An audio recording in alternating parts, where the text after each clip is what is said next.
2008 අවුරුද්ද ගැටලුව. ඒකේ තියෙනවා පස් දුන්නක අනෙක් කෙලවරේ එල්ලනවා ස්කන්ධයක්. මේ ස්කන්ධය විස්තරයේ වන සරල අනුවර්ති චලිතයේ යෙදෙනවා. දැන් ළමයි එතකොට එයාගේ උපරිම වේගය v. ළමයි වේගය ලැබෙන්නේ මේ සූත්‍රේ. උපරිම වේගය ලැබෙන්නේ ළමයි මේ විස්ථාපනයේ බිඳුව වෙලාවේ. ඒ නිසා මම මෙතනින් ලියන්නම් v උපරිම කියන එක ලැබෙනවා ළමයි ඔමේගා a වර්ගයේ වර්ගමූලය. ඒ කියන්නේ ඔමේගා a. දැන් අපේ මේ ගැටලුවේ කියන්නේ ළමයි විස්තරයේ a වනකොට වේගය v. අපිට කියනවා මේක විස්තරයේ 2a ගන්න. ඒ කියන්නේ මේක තව ඇදලා දෙගුණයක් ඇදලා අතහරින්න. එතකොට විස්තරයේ 2a වෙනකොට එහෙමනම් මොකද වෙන්නේ? බලපු ගමන් කියත හැකි විස්තරයේ දෙගුණ වෙනකොට වේගයත් දෙගුණ වෙනවා. එහෙමනම් උත්තරේ වෙන්නේ 2v. හරි මෙතන ළමයි ඔමේගා කියන්නේ නියතයක්. දුන්නේ දුනු නියතයේ සහ ස්කන්ධය එල්ලා ඇති ස්කන්ධය අනුව එන එක.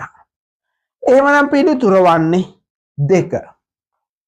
දැන් ළමයි මේවාර විභාගේ මම පාසලේ උගන්වන පන්තියේ අපේ ළමයි ඉන්නවා ඒ ගත්තු අය. ගොඩක් ඉන්නවා. අපේ මම උගන්වන පාසලේ ඇත්තටම ඒ ගන්න අය වැඩි. ෆේල් වෙන අය එක්කෙනෙක් විතර ඉන්නේ. ඒ ගන්න අය 6-7කට වඩා ඉන්නවා. හරිද? ළමයි මොකද? මේ තනිකර මම උගන්වනවා හොඳයි. ඒකමද? මම උගන්වන පාසලට ළමයි A level කරන්න එන්නේ වෙනත් පාසල් වලින්. ඒ 9 ගත්තු ළමයි.